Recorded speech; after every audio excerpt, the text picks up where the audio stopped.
Now, we living in the Caribbean, we are no strangers to storms and hurricanes.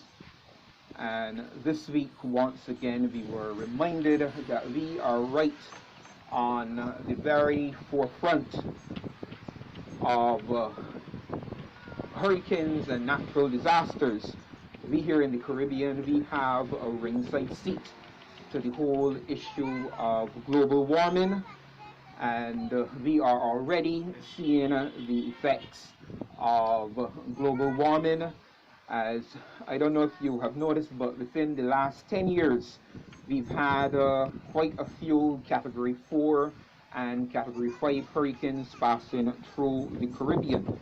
And this, of course, is very worrisome because if you really think about it, there's very little that we can do as a Category 4 or 5 hurricane approaches us.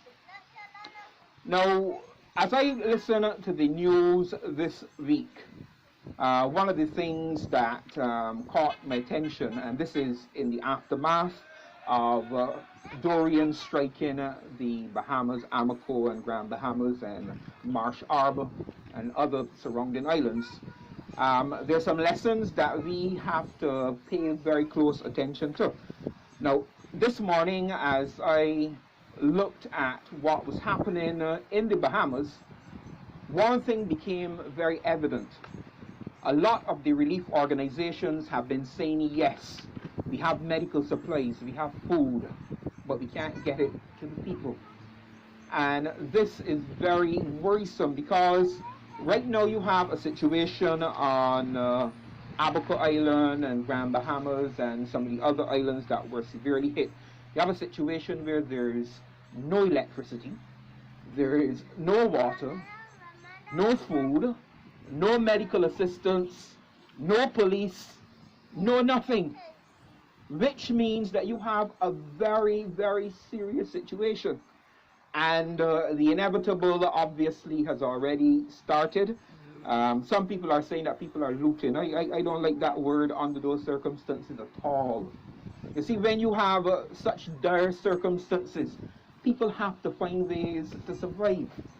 And it is very unfortunate that people are reduced to such a state of sometimes savagery. Some of the reports we've been hearing about people breaking into things and taking over people's homes and that kind of thing.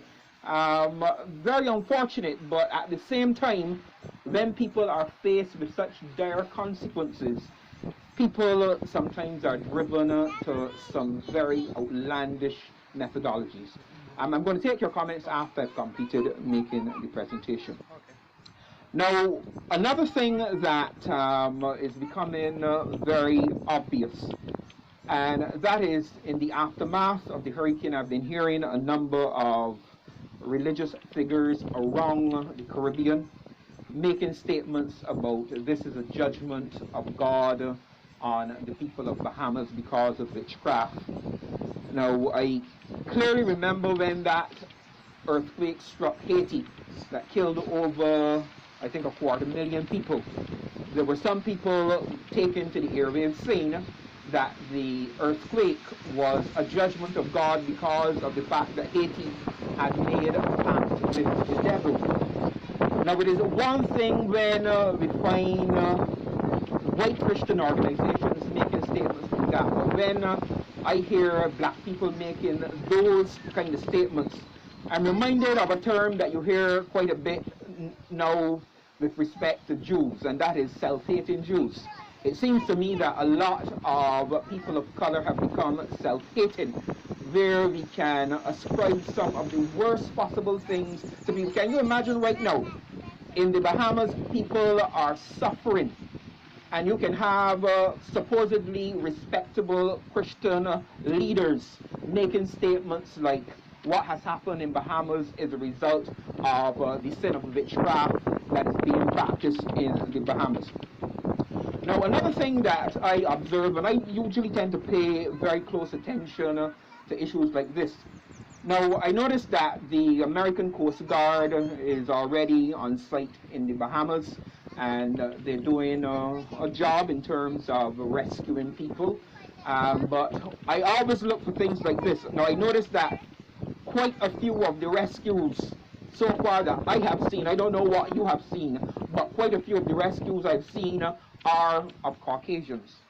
Now, one of the things I happen to know is that when you have a disaster and the Coast Guard or troops from the UK or Canada or Australia come in, the first thing that they come in to do is to safeguard the interests of their countries. They come to safeguard personnel, they come to safeguard citizens, they come to make sure that if American citizens are injured, that they get medical attention. So that's a primary objective.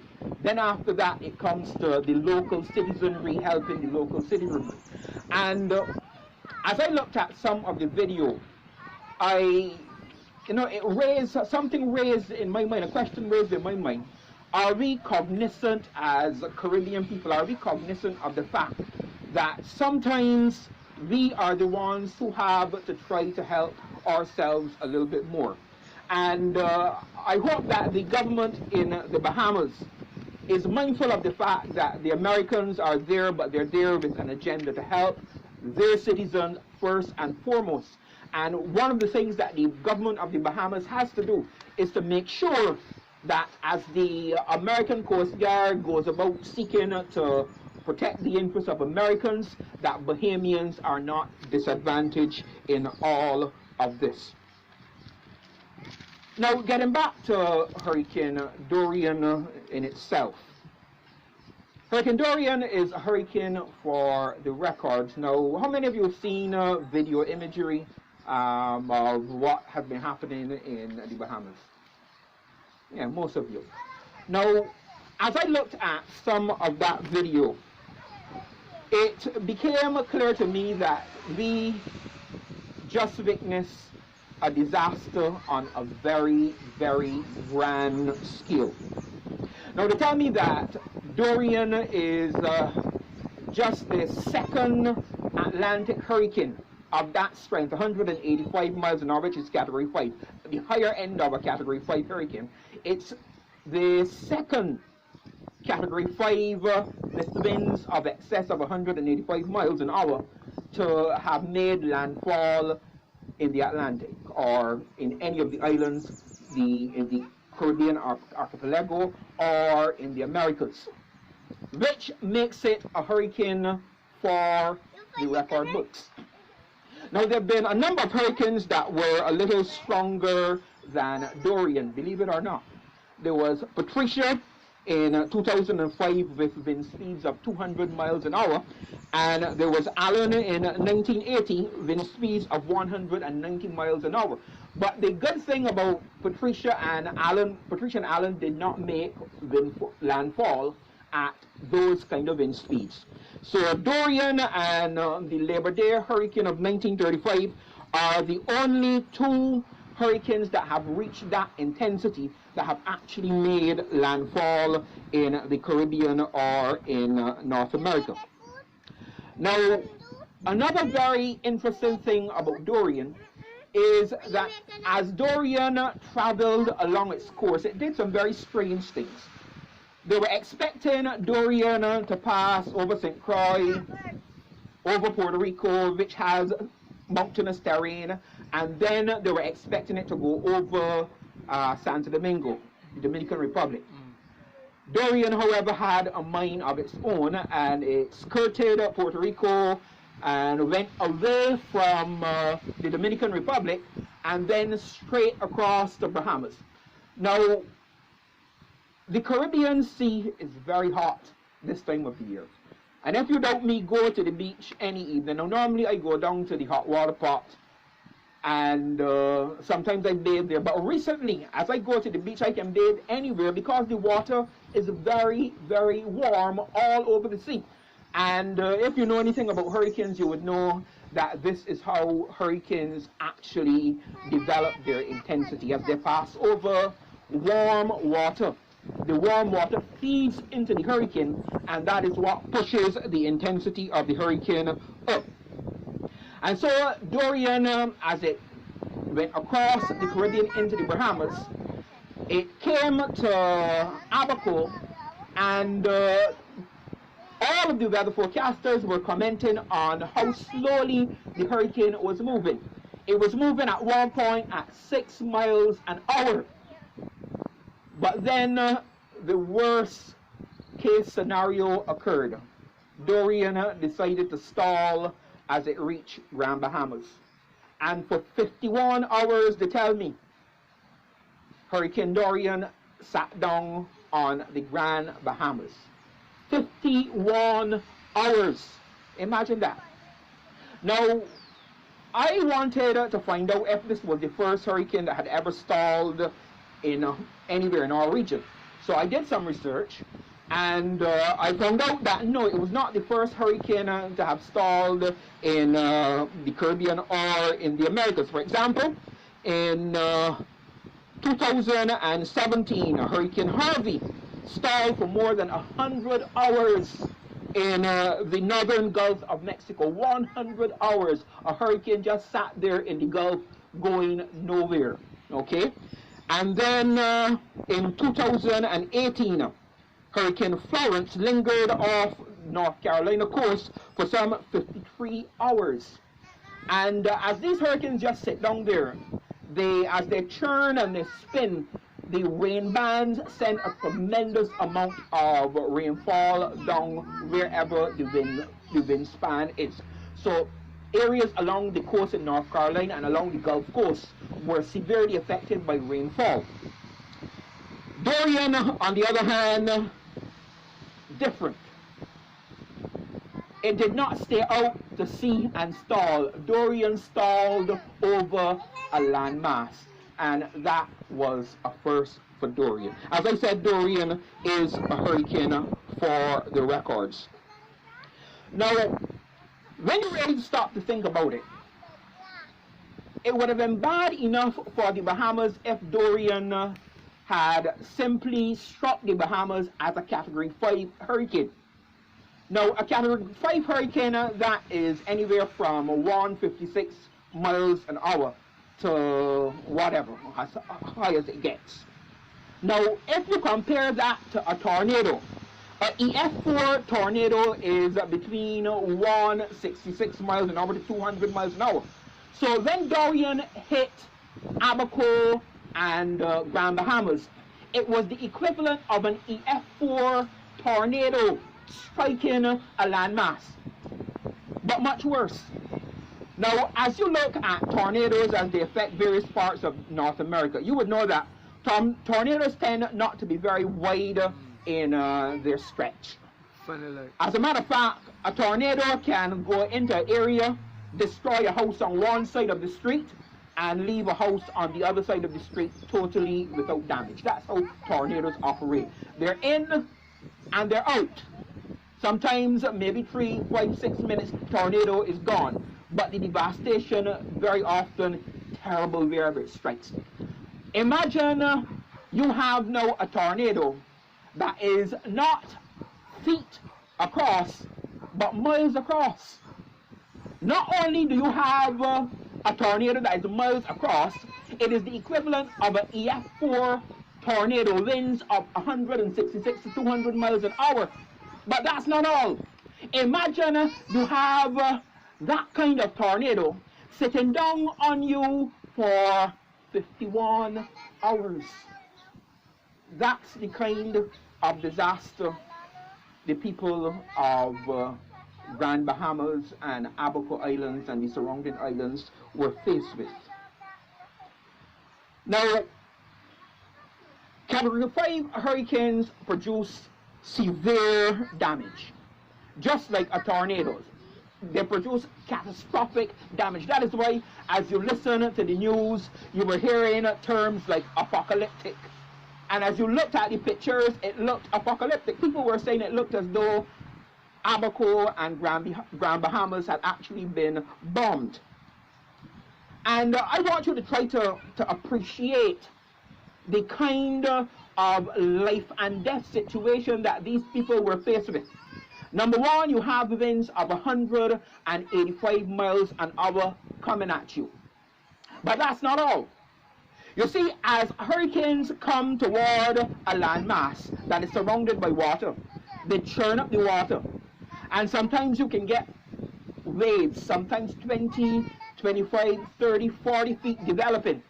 And as these waves cross the sea, what happens is that when they come to shore, the waves build up, and so they drop the load of water on land. But unlike a tidal wave, it is not just one wave. You have repeatedly these 20 and 30 and 40 foot waves beating against the shore, laying down tracks of water, and the wind is constantly blowing the water inland until eventually it looks as though the sea has actually moved inland. That is what a storm surge basically is.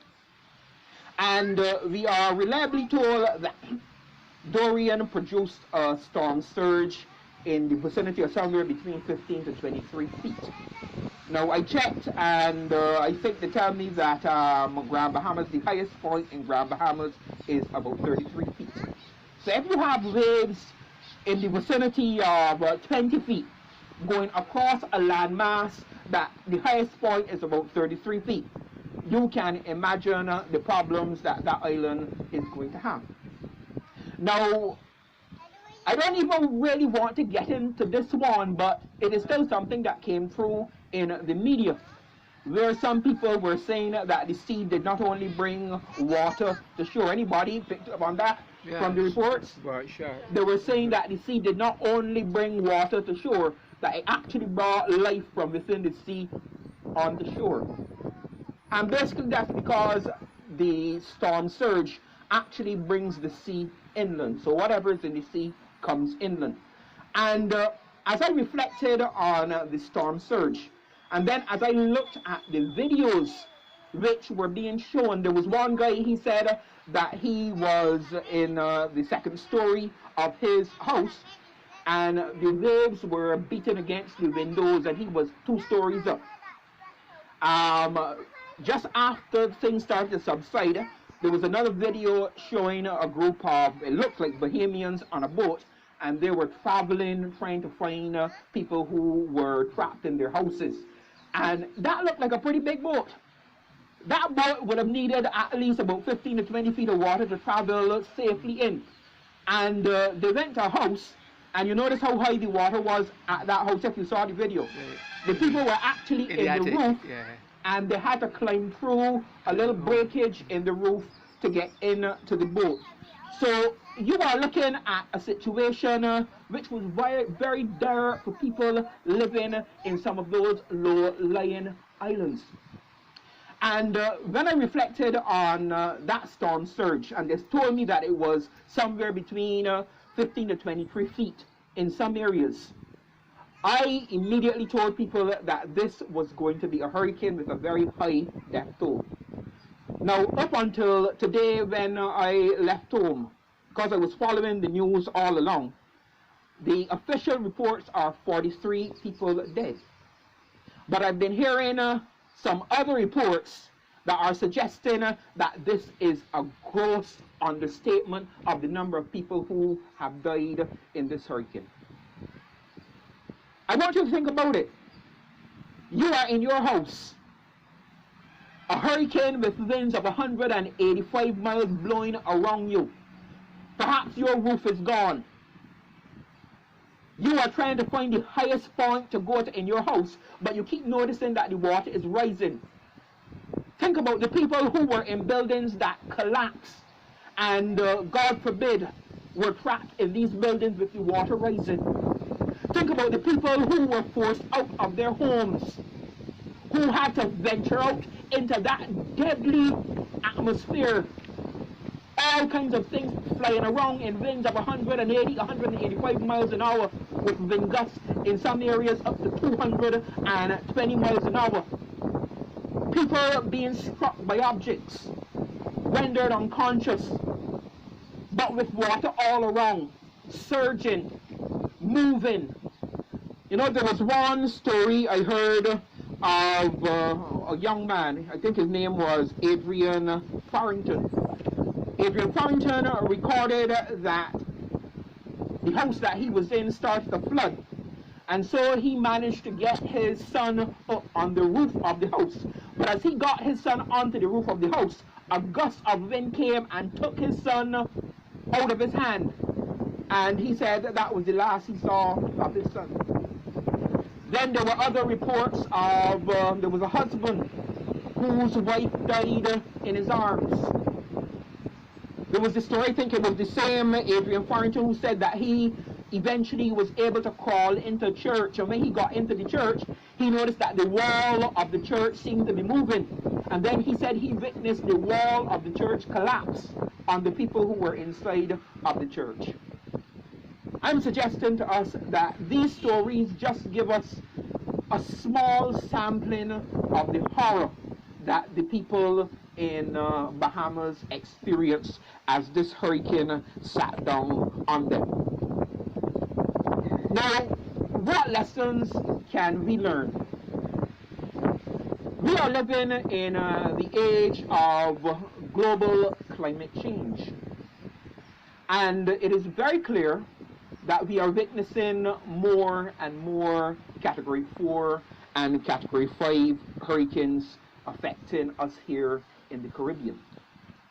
Now, I was very happy with the fact that the government of Barbados took some very good steps in terms of getting Barbados prepared as we heard that Dorian was approaching. You know, we did things like we made sure that the supermarkets were open so that people could stock up their food supply and their water supply. That was a very good thing. We opened the hurricane centers to make sure that if people had to go to the hurricane centers prior to the passage of Dorian, that it would have been okay. We encouraged people to stay in their homes, and all of these things. We also had a curfew that was put in place to encourage people to stay off the streets during the passage of Dorian over Barbados. Well, all preparations were 100% successful. But I want you to think about this. Think about the things that we did and ask yourself this question. If Dorian had passed Barbados at Category 5, would any of the measures that we took, would any of those measures have been enough to save Barbadians? I mean, think about it.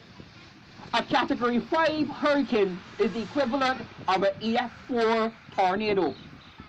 EF4 tornado destroys buildings, wall structures, wooden structures. They destroy these things. Just today, one guy who flew into Bahamas, he was looking at the structural damage, and he said most of the wooden houses are flattened, destroyed. But then, which I was looking for, I was trying to find out how did it affect wall structures in the Bahamas, especially since they tell me that the Bahamas is very particular about building standards. You see, because they know about hurricanes passing through the Bahamas, so their building codes are very strict. So I wanted to see how the wall structures in the Bahamas fared during a Category 5 hurricane. And I must tell you, the images that I saw do not look good at all. Hurricane shelters seem to have been demolished. Wall structures seem to have been demolished. Roofs collapsed. And so I ask you, the preparations that we make, are they enough to save our peoples if we are approached by a Category 5 hurricane? And my answer to that is a resounding no. You see, we are preparing for hurricanes in the old dispensation, like Jeanette and Thomas. Those are old dispensation hurricanes, but there's a new dispensation hurricane now, which basically has to do with global warming. And this new dispensation hurricane is bringing winds that will destroy buildings of every description. One of the things I also noticed as Dorian moved away from the Bahamas finally, and I tell you, That morning, as I sat down there and I saw that Dorian had stalled, you know, it really did something to me. And I must admit, I felt very angry that morning. I felt angry because here was a nation of black people suffering the wrath of Mother Nature. And I've seen a lot of that in recent times. And so that morning, as I prayed, I had some questions for God. And one of the questions is, God, if you are able to control storms and hurricanes, why are you allowing Dorian to sit down on the Bahamas for this length of time? And I remember I was praying and talking to God maybe around 8 o'clock, because that's the time I usually finish my devotion and pray. And I was also monitoring the news. And I was very elated when around 9 o'clock they reported that Dorian had started a northwestern movement. It was moving very slow, 1 mile an hour, but at least I said, good, it's moving. The people are going to get some relief at last. But as this hurricane moved away from the Bahamas and went over, as it started to approach the coast of Florida, I noticed that the governors and mayors of various coastal cities from right up along the Florida coastline, Georgia, North and South Carolina, they were engaging in mandatory evacuation. In other words, they were telling people run. And by that time, Dorian was down to a Category 2 hurricane. But Americans were telling their citizens run. And we here in the Caribbean, we are sitting out Category 5 hurricanes. I thought about that for a while, and I kept asking myself, don't Black Lives Matter? Why is it that we here in the Caribbean think that it is perfectly okay to stay in our little wooden homes, to go to hurricane shelters, to stay on islands which are only 33 feet the highest point, Category 5 strength hurricanes coming right at our throats, and we are staying put? When it seems to me that the only logical and reasonable response to a Category 5 hurricane is to run. Hurricane shelters can't save you. The food that you have, that you went to Calton and Big B and all those places, and you bought up, and all the water and everything that you bought up, very likely you will find that floating in the storm surge with you. Some of it may even hit you in your head and knock you out. So the preparations that we are making for these hurricanes and storms that are coming at us, woefully inadequate. But what I'm trying to say is that Black lives also matter. If Americans can run from the storm, shouldn't we in the Caribbean have enough common sense at the level of government to know that we have to move our populations when we see Category 5 hurricanes coming at us? Don't we have the common sense to realize that we cannot withstand that kind of devastation? You know, in the presentation that I was supposed to do this evening, I became aware that somewhere around the 1980s and 90s, the nation of Israel airlifted thousands of Ethiopian Jews into Israel. You see, because of the famine and the civil war, a lot of the Ethiopian Jews had moved over into Sudan, and many of them were still in Ethiopia, and the Israeli government decided that they would airlift thousands of Jews out of harm's way into the state of Israel. And I'm wondering if perhaps the time has not come when governments in the Caribbean have to start thinking of moving our populations, evacuating, mandatory evacuation of populations out of islands that are in the path of Category 5 hurricanes. It's just something I'm wondering. And even if we can't move entire populations, at least we have to think in terms of moving the most vulnerable. We have to think in terms of the elderly, children, people who are chronically ill, people who are movement impaired.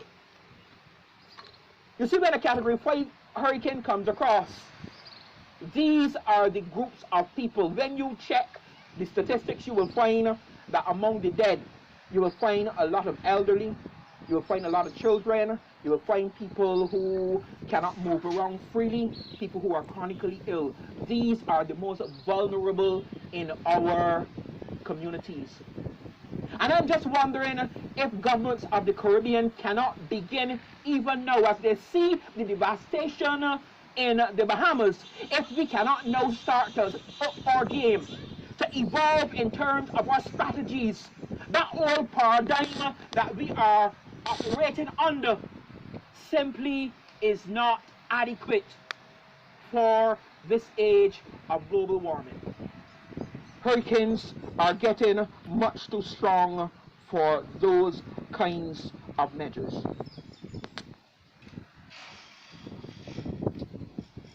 I was in between two minds as to whether to mention this one, but I talk about Trump most times when I come here, so I'm going to talk about him again this evening.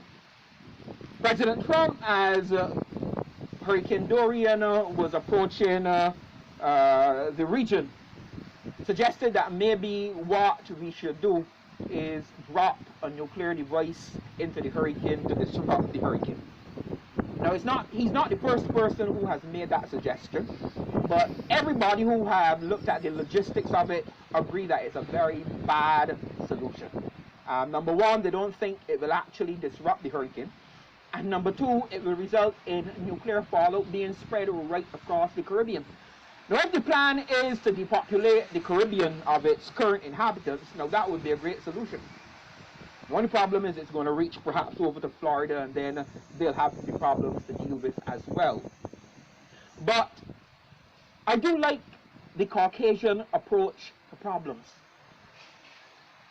You know, I was amazed as I looked at how these people were able to actually predict with almost mathematical precision the course that the hurricane would take after it left Grand Bahamas. They said it would go on a westerly course, and then the Bermuda High would actually guide the hurricane on a northeasterly course, then it would go to the east. And that's precisely how the hurricane is actually going right now. Caucasians believe in knowledge. They make sure that they have adequate knowledge to deal with problems that are coming their way. This week I looked at a documentary, and in the documentary they were looking at the construction of buildings, and they were looking at how strong a building would have to be to withstand very, very high winds. So they had this chamber where they were blowing winds of, I think, about 100 and something miles an hour at buildings to see how the buildings would fare. That's a wise and a sensible people preparing for eventualities. I'd like to suggest that we here in the Caribbean, we also have to up our game in terms of knowledge of these systems as they pass by us. Maybe we are close to the university here, and maybe the University of the West Indies needs to start doing some research on weather modification. We know for a fact that the Chinese are right now engaged in weather modification. We know the Americans have done experiments with weather modification. We know the British have done experiments with weather modification.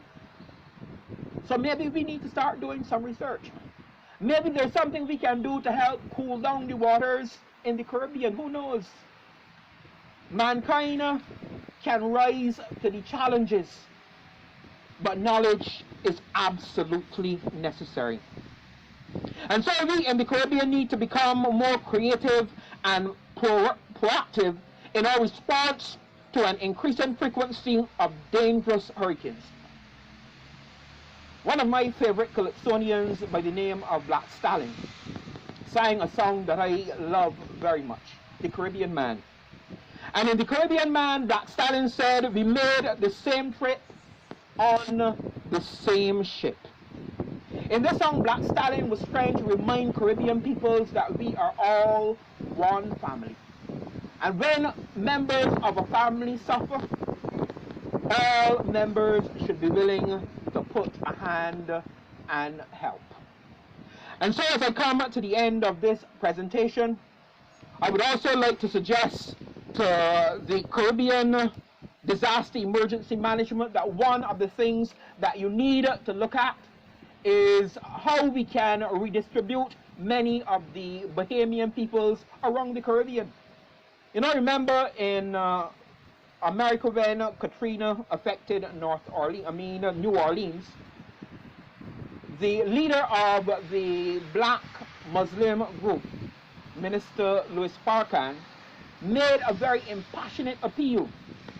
And he asked people who were living in areas that had not been affected by the hurricane to open their doors for people from New Orleans so they could come and basically live until life had been restored in New Orleans. And I'm wondering if perhaps we here in the Caribbean may not want to think along those lines as a way of helping our brothers and sisters in the Bahamas. Thank you for watching this episode of Tribute to Blackness. Feel free to subscribe and to like this channel. And I encourage all of us, in closing, to do our part to help our brothers and sisters in the Bahamas in this, their hour of crisis and need.